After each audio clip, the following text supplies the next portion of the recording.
El Centro Apostólico Altar de Jehová de Eclesía presenta lo mejor del trigo. Conduce Lourdes Bravo de Villar.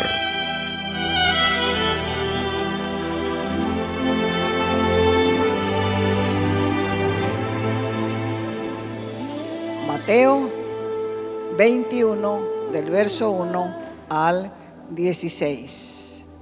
Por muchos siglos el pueblo de Israel esperó al Mesías. ¿Qué es esperar? Es tener esperanza de lograr que se realice lo que deseas. Es creer o saber que sucederá una cosa. Esperar es un privilegio que Dios nos enseña. Muchas personas no saben esperar, por eso cometen muchos errores y los que se apresuran pierden. Pero hay gente que está con la vista activada, esperando la oportunidad, pero no saben qué esperar. Dios siempre nos habla acerca de aprender a esperar, saber esperar en Él. Porque hay circunstancias que no las podemos cambiar. Sobre todo hay personas que no podemos cambiar. Es Él que tiene que cambiar. Y seguro que si lo buscan, Él lo hará. En nuestra historia de hoy se acercaba la fiesta de la Pascua. Y era necesario, como les dije hoy, que cada varón fuese a Jerusalén a festejar la Pascua. Y Jesús y sus discípulos se dirigieron a Jerusalén, porque era la celebración más grande de la nación de Israel. Era como el día de la independencia, era como un 6 de agosto para ellos. O sea que había un festejo general el día de la Pascua, porque era el día de su independencia. Era la última semana también de la vida de Jesús. Él había cumplido gran parte de las profecías mesiánicas. Con la entrada a Jerusalén se estaba cumpliendo la profecía de cómo entraría, montado, decía la profecía, en un pollino, hijo de asna, cumpliéndose de esa manera que él, al entrar así, era un rey manso y humilde. Zacarías, capítulo 9, verso 9, dice: alégrate mucho, oh hija de Sión, da voces de júbilo, oh hija de Jerusalén, he aquí tu rey viene a ti. ¿Cómo viene ese rey? Justo. Viene justo y trayendo salvación. Viene humilde y montado sobre un asno, sobre un pollino, hijo de asna. Lo que está escrito se cumple. Esto fue escrito por el profeta Zacarías en el capítulo 9, verso 9, y se cumple. ¿Dónde se cumple? En Mateo capítulo 21, del verso 1 al 11. ¿Se da cuenta? Porque lo que está escrito se cumple. Se estaba cumpliendo delante de sus ojos. Porque todo eso que vino a hacer Jesús fue planeado desde la eternidad. Y a su debido tiempo se manifestó. ¿Por qué? Porque está escrito también que el cielo y la tierra pasarán, pero sus palabras no pasarán. Las palabras de Dios nosotros tenemos que leerlas, tenemos que entenderlas, tenemos que aprenderlas, porque nos traen aliento y nos dan libertad. Libertad de actuar, libertad de pensar, libertad para hacer o para ver a Dios hacer algo en nuestra vida. Por eso es que el pueblo de Israel esperó y esperó, y Dios cumplió su palabra, porque llegó el Mesías. Todos estaban curiosos, todos estaban emocionados, inquietados. Por fin estaba llegando el Mesías y todo el pueblo. Era un alboroto general en el pueblo. Estaba lleno de curiosidad, porque ellos estaban esperando que el Mesías sea un príncipe al estilo terreno, que cuando llegara combatiera a los romanos, restituyera el poder a los judíos, devolviera y restaurara su nacionalidad perdida, porque ellos en el tiempo que vino Jesús eran controlados por el imperio romano. Había mucha gente ese día. Habían entre ellos gente que creía y gente que no creía. Habían también una cantidad de curiosos que solo les importaba su libertad. Y eso es común en la iglesia. Hay gente que cree, hay gente que no cree y hay gente que es curiosa nada más. Cuando Jesús hacía maravillas entre ellos, el deseo del pueblo iba acrecentando y engendró un pensamiento general. Quizá este Jesús sea el rey, ese rey tan largamente esperado que va a restaurar el poder, va a restaurar el reino en Israel. Así que la Escritura cuenta que en 2 ocasiones quisieron apoderarse de Jesús y hacerlo rey a la fuerza. Pero cuando él se enteraba de las intenciones del pueblo, se apartaba de ellos.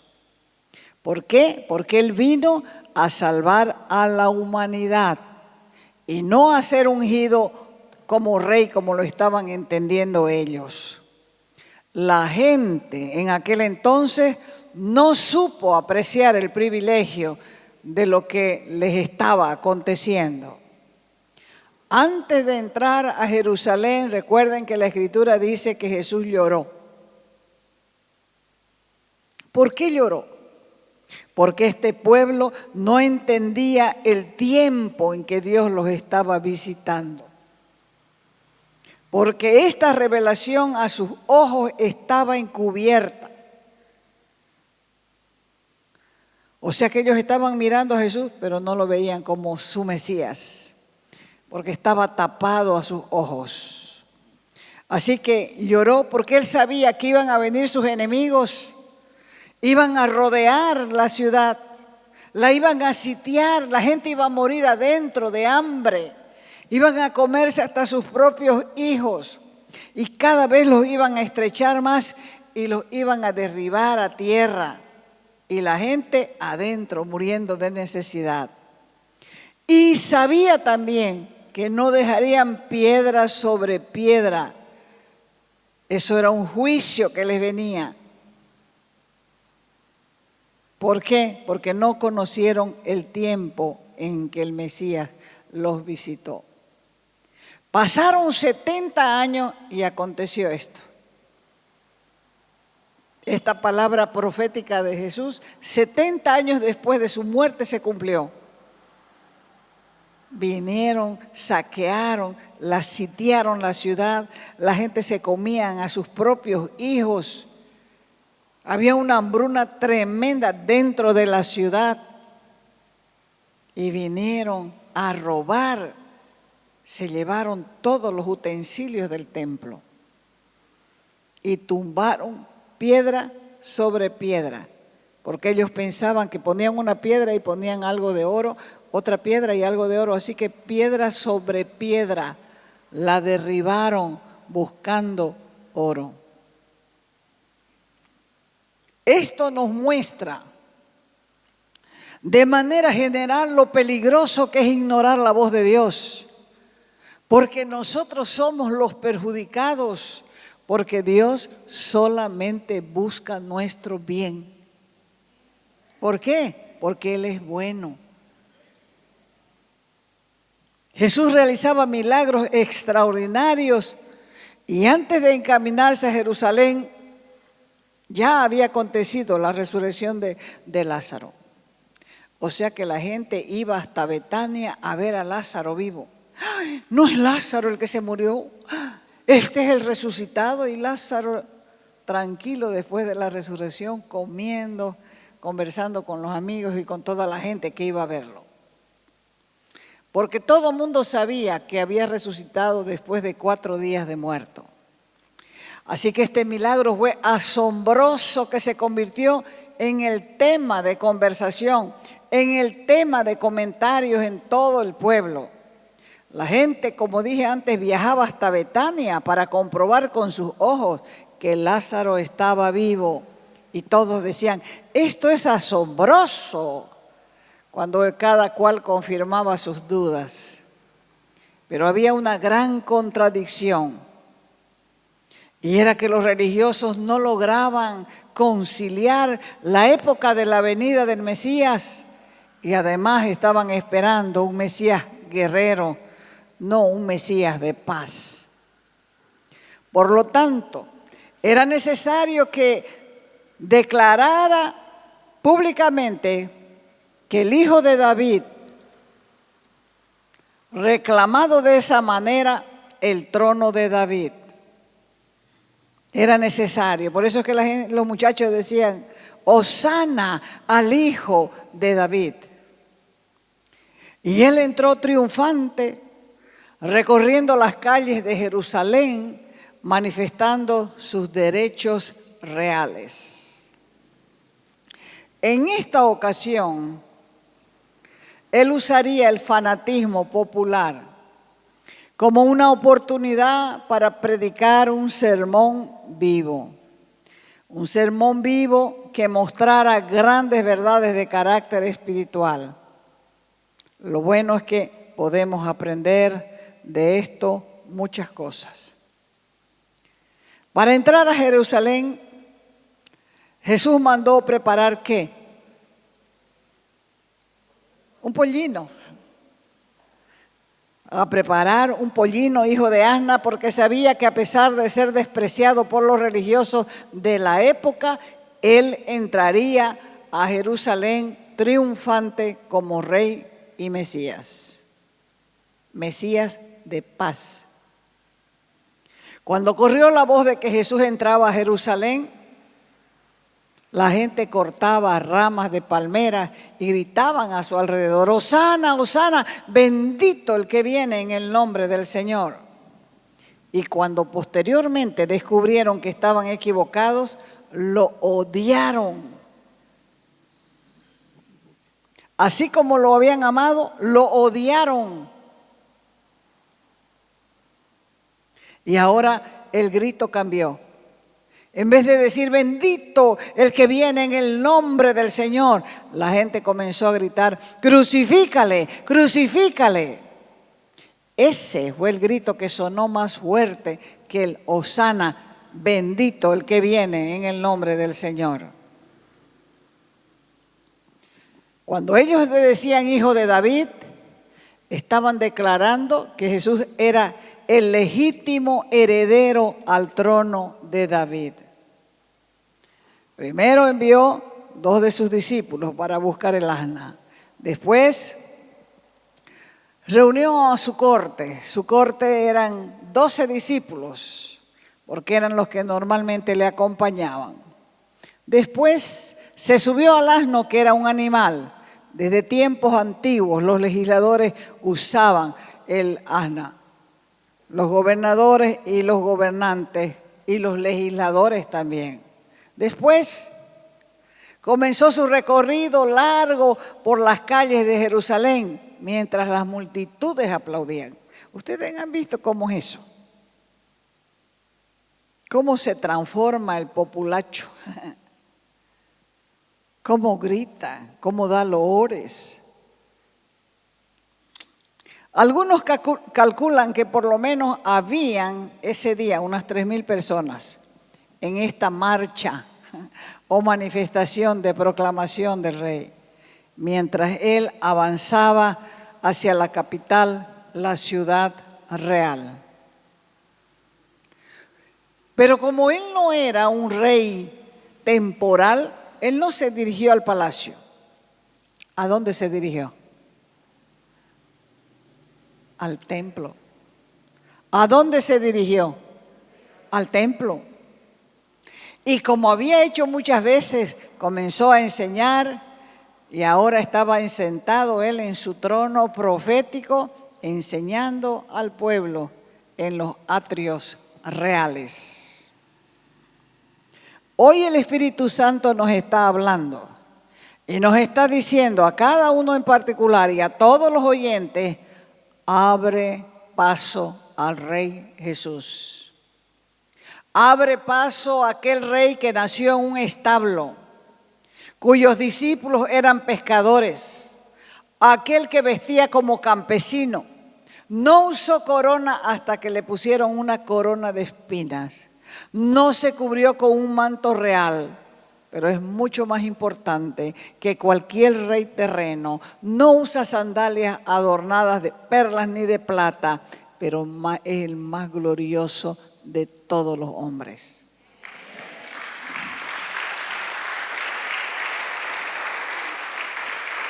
Merece todos los honores, porque Él vino a liberarnos de la esclavitud del pecado.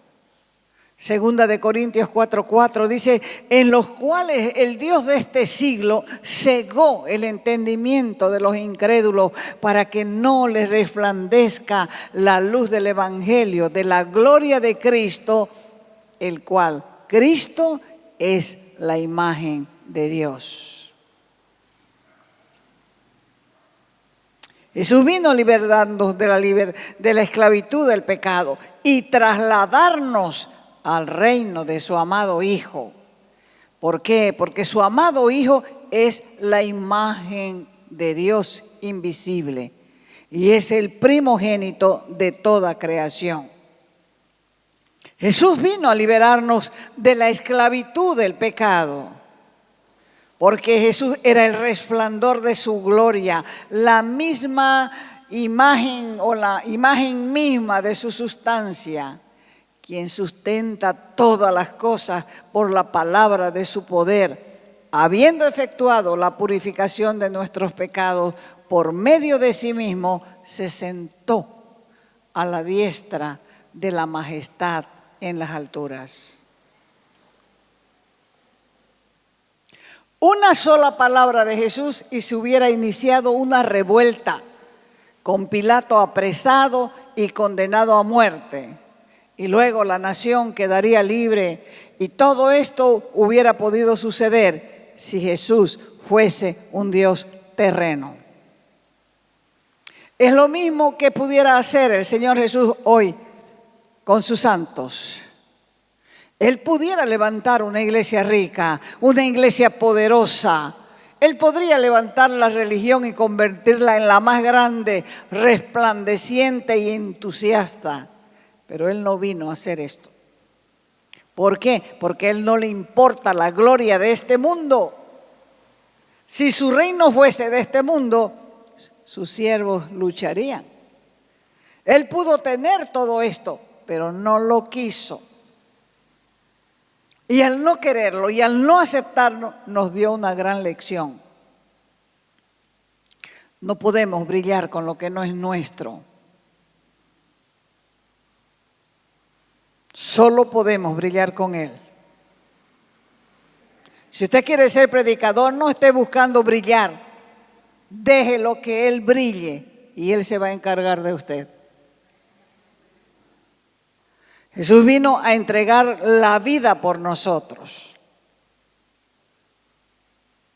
Está escrito y la palabra se cumple. Mateo 8, 20, 28. Como el Hijo del Hombre no vino a ser servido. No vino a ser servido. No, el Hijo del Hombre no vino a ser servido. ¿Y entonces a qué vino? Vino para servir y para dar su vida en rescate de muchos. Mire qué diferencia tan notable. Él mismo fue el que dijo, yo soy el pan vivo que he descendido del cielo. Si alguno comiere de este pan, vivirá para siempre. Y el pan que yo daré es mi carne, la cual yo daré por la vida del mundo. Él también dijo, yo soy el buen pastor. El buen pastor da su vida por las ovejas. Y también hizo escribir, nadie tiene mayor amor que este, que uno ponga su vida por sus amigos. Y la palabra de Dios se cumple. Porque Cristo, cuando éramos débiles, a su tiempo murió por los impíos. ¿Quiénes eran esos? ¿Quiénes eran esos? Nosotros. Nosotros. Hemos visto que el Señor eligió el tipo de rey que quería ser, y es la misma elección que tenemos que hacer nosotros. Porque Él no nos llamó para suplantarlo, no nos llamó para reemplazarlo, sino para representarlo. Así que aprendamos que en este reino tenemos que ser discípulos. Miles de personas se dieron cuenta aquel día en que Jesús entraba a Jerusalén. Se dieron cita y vieron, observaron, miraron, porque fue un recibimiento como se merecía un rey Mesías, aunque contravenía a todo lo que los religiosos esperaban. Pero ante sus ojos estaba este hombre manso, que hablaba de paz y que hablaba de amor. Ellos decían, este es un guerrero que va a libertar del yugo romano. Sí, iba a libertar, pero de una manera diferente. Ese mismo Jesús es el que camina hoy por las calles, por todas las calles de este mundo, dándole al hombre una nueva oportunidad de ser salvo. Así como les tocó en aquella oportunidad a los fariseos, a los saduceos, a los sacerdotes y al pueblo en general escoger a qué reino pertenecer, hoy el Señor extiende su invitación, pero la elección es personal. La invitación es a todos, pero la respuesta es personal. Jesucristo vino con un solo propósito. Dice la Escritura, a los suyos vino y los suyos no le recibieron. Mas a todos los que le recibieron, a los que creen en su nombre, a eso les dio poder, les dio potestad de ser hechos hijos de Dios. Y no le recibieron como lo que era realmente, el Redentor del mundo, el Redentor de la humanidad. La paz en persona, el amor en persona, la bondad en persona, el poder y la misericordia, todas estas cosas juntas en una sola persona, en un solo hombre. Y todos le rechazaron. Y lo más triste es que hoy todavía, después de predicar más de 20 siglos, hay personas que le siguen rechazando, que son testarudas. Cada día disfrutan del mundo de Dios, del aire de Dios, del sol de Dios. Todo el día están disfrutando de las cosas de Él, pero son tan testarudos que siguen con los ojos tapados y no están viendo la verdad de Dios. No hacen un alto en su vida para meditar y pensar en el futuro que les espera. Porque si Jesús no está en nuestro corazón, corremos el riesgo de ir a un lugar que pensamos que nunca vamos a llegar. La Biblia dice que solamente hay dos destinos después de la muerte: el cielo o el infierno. Hay que asegurarse Hay que saber con certeza cuál es tu destino final. En el tiempo en que Jesús vino, el Mesías vino, la gente no pudo reconocer el verdadero motivo de su presencia. Porque ellos decían, pero si este no es más que el hijo de José, el carpintero. Su madre es una tal María. Además, viven aquí en Nazaret. Han vivido en Nazaret siempre. Y aunque muchos se maravillaban de lo que él enseñaba, lograron visualizar al Dios con nosotros, Emmanuel, Dios con nosotros. Y hoy, en plena era de las computadoras y la comunicación, cuando ya estamos a punto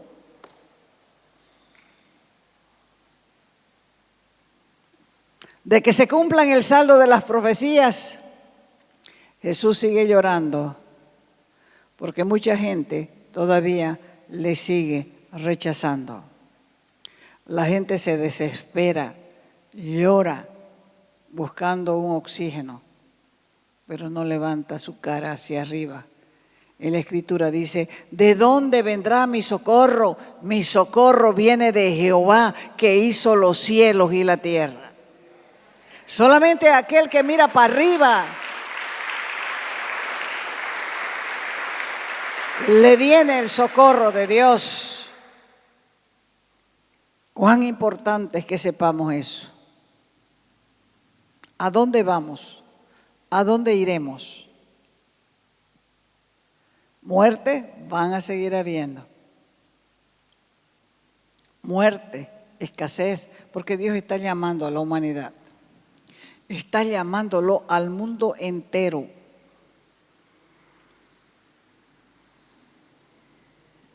Hay que invitarlo al Señor para que forme parte de nuestra vida. Jesucristo es todopoderoso porque Él es el mismo ayer, hoy y por los siglos. Hay que aprender a reconocerlo en el cada día. Porque Él nos visita cada día. ¿Cuántos saben que Él nos visita cada día? Así como hacía con Adán, cada día. Iba y le enseñaba cada día. Lo mismo hace con nosotros. El que le presta atención puede decir, sigue el Señor hablando cada día. Jesús está aquí, por ejemplo. ¿Por qué? Porque Él ha dicho, donde dos o más están reunidos en mi nombre, ahí estoy yo en medio de ellos. ¿Lo ves? Tienes que creerlo para verlo. Tienes que creerlo. Porque esta visitación uno tiene que valorarla. La Biblia nos habla de dos caminos. Como dije, el cielo y el infierno. Porque para Dios no existen términos intermedios. La Escritura dice claramente, está establecido para los hombres, para mujeres, para los viejos, para los ancianos, para los niños, para los jóvenes, que mueran una sola vez. Y después de la muerte, el juicio. Por eso es que Dios hace predicar su palabra, porque Él quiere que todos procedamos al arrepentimiento. Jesús dijo, yo soy el camino, la verdad y la vida. Nadie viene al Padre si no es por mí. Y Jesús dijo, el que a mí viene, yo no lo echo fuera. Entonces, ¿para qué vino Jesús? Para reconciliarnos y brindarnos vida eterna. El Evangelio de Lucas 19:10 dice, porque el Hijo del Hombre vino a buscar y salvar lo que se había perdido. No solamente vino para salvarnos, vino para destruir las obras del diablo y para mejorar nuestra calidad de vida.